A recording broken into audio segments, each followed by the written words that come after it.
Hello everyone, welcome back to my channel. And today we are going to start a new topic, very interesting topic and very easy, that is central problem of economy. Central problem of economy study करने से पहले आप ये जानो जो बहुत ज़रूरी है कि रिसोर्सेज क्या होते हैं. रिसोर्सेज एक्चुअली हमारे फैक्टर्स ऑफ प्रोडक्शन कह सकते हैं, जो कि हमारे रिसोर्सेज में हमारे फैक्टर ऑफ प्रोडक्शंस आएंगे, जिसमें जो इनपुट यूज़ होते हैं प्रोड्यूस करने के लिए, गुड्स और सर्विसेज को प्रोड्यूस करने के लिए जो जो चीज़ें यूज़ होती हैं, जैसे लैंड चाहिए, लेबर चाहिए, कैपिटल चाहिए, एंटरप्रेन्योरशिप, ये चार चीज़ें हैं जो इम्पॉर्टेंट हैं. इनको हम रिसोर्सेज कहते हैं क्योंकि इनके थ्रू गुड्स और सर्विसेज प्रोड्यूस होती हैं. तो रिसोर्सेज क्या हुआ है?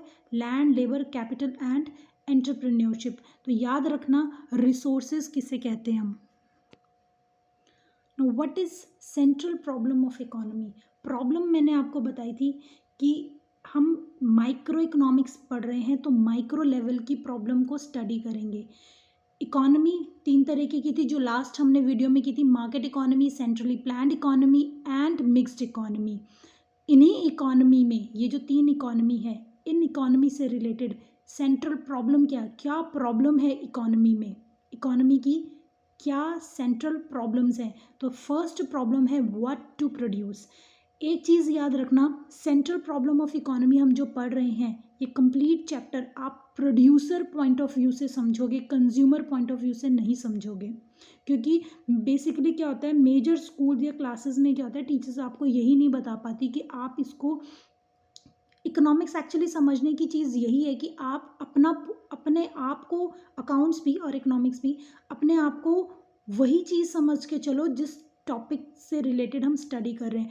हम यहाँ सेंट्रल प्रॉब्लम ऑफ इकोनॉमी पढ़ रहे हैं तो यहाँ पर हम प्रोड्यूसर के पॉइंट ऑफ व्यू से समझ के चलेंगे.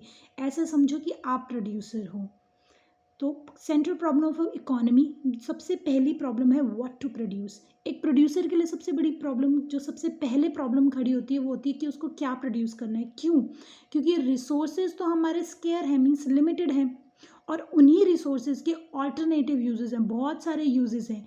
तो ये सिलेक्ट करना कि क्या प्रोड्यूस करना चाहिए, इसके लिए एक रैशनल मैनेजमेंट की ज़रूरत है, मतलब एक रैशनल या लॉजिकल डिसीजन लेने की ज़रूरत है.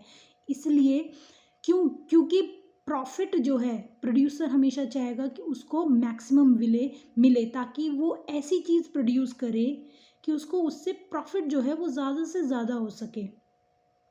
कौन कौन सी टाइप्स ऑफ गुड्स हैं, व्हाट टू प्रोड्यूस में क्या आएगा कि उसको क्या प्रोड्यूस करना है. कौन कौन सी टाइप्स ऑफ गुड्स है, कंज्यूमर गुड होती है और एक कैपिटल गुड्स होती हैं.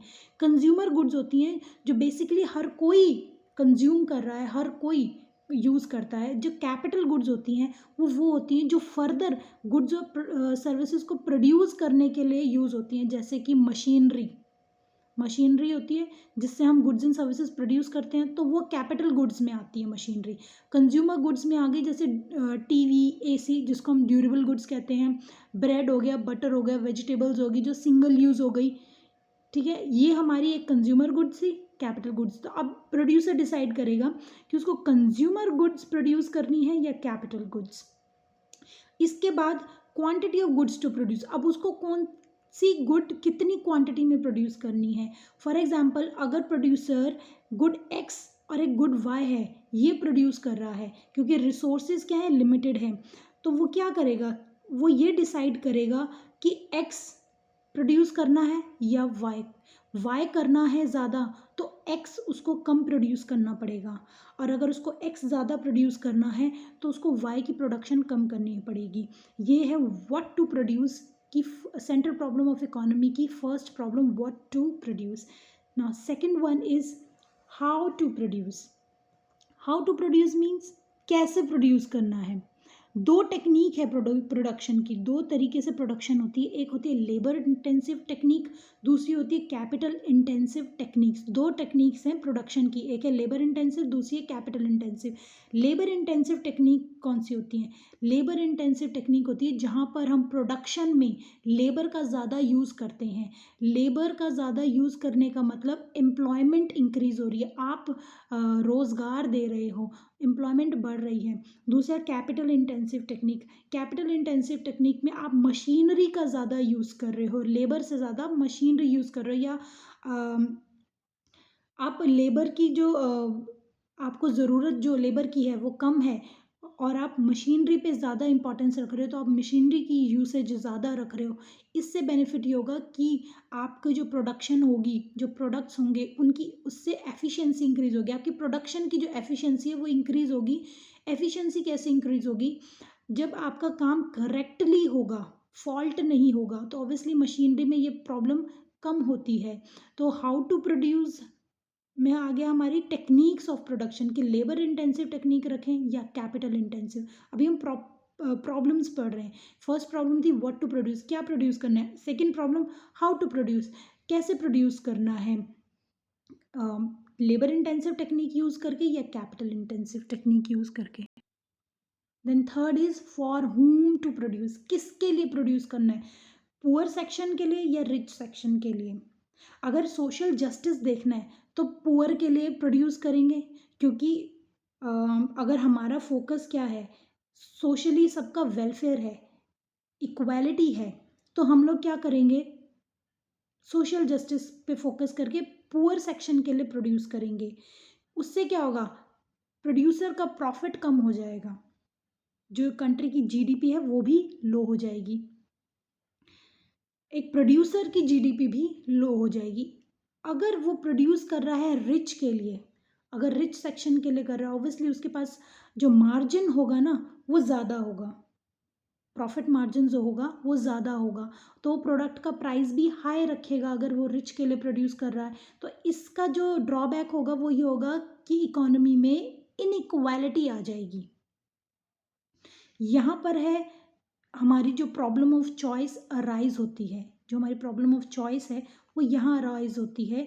कैसे कि पुअर के लिए प्रोडक्शन करनी है या रिच के लिए, कौन सी गुड्स प्रोड्यूस करें, पुअर के लिए या रिच के लिए, सोशल बेनिफिट देखें या अपना बेनिफिट देखें, ये है प्रॉब्लम ऑफ चॉइस।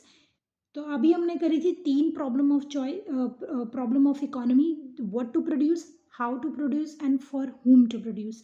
ये मेन जो सेंट्रल प्रॉब्लम है इकोनॉमी की यही है।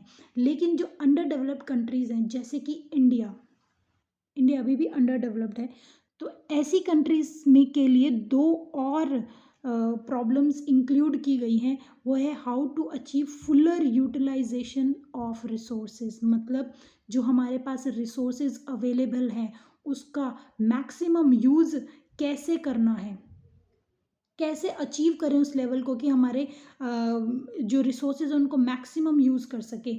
तो जो सबसे ज़्यादा अंडर यूटिलाइज्ड है, कम यूज़ हुई है, वो है लेबर। इंडिया में लेबर बहुत ज़्यादा है, इंडिया की पॉपुलेशन ज़्यादा है तो इंडिया में लेबर बहुत ज़्यादा है, इसलिए अंडर यूटिलाइज्ड रिसोर्स जो इंडिया का है वो है सबसे बड़ा लेबर।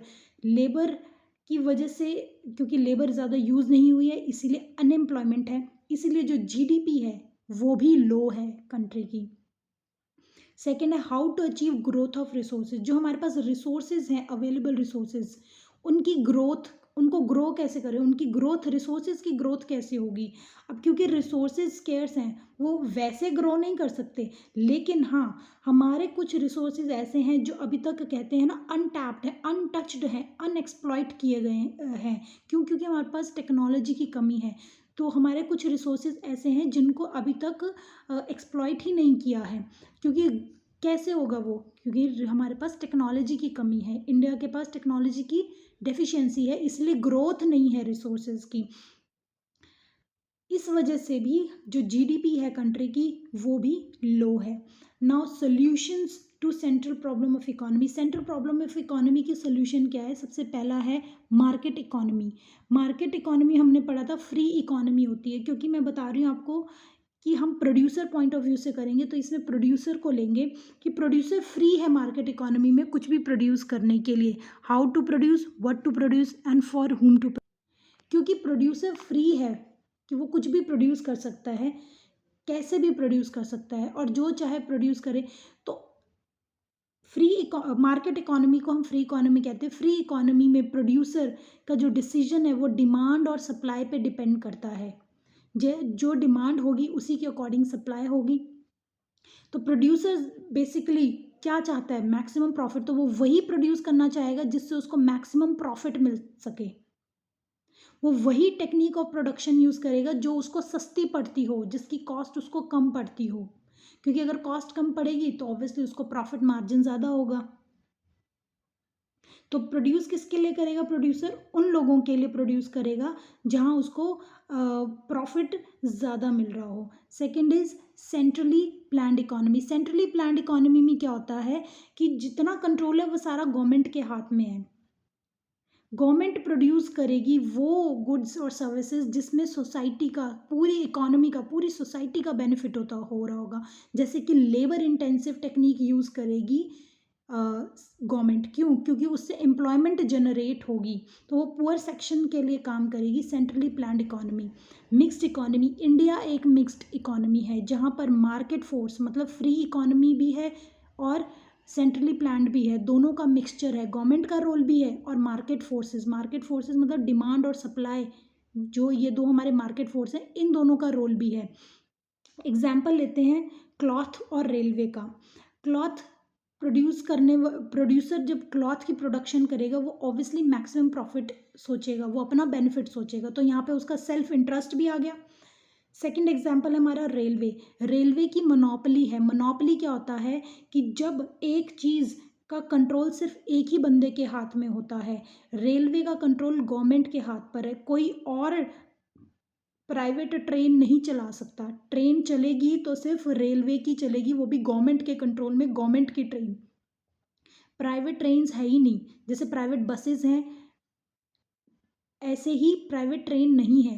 ट्रेन सिर्फ गवर्नमेंट की है, तो उसमें जो पावर है वो एक के हाथ में है, जिसको हम मोनोपोली कहते हैं। उसके जो रेलवे के जो फेयर है, किराया है, वो नॉमिनल रेट है। क्यों?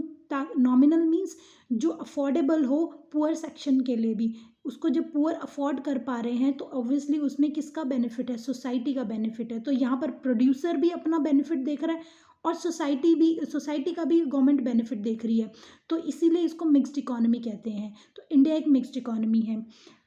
I hope you understand the chapter. Please do like and share and subscribe. कोई भी डाउट हो, कोई भी प्रॉब्लम हो, प्लीज़ कमेंट करना। Thank you.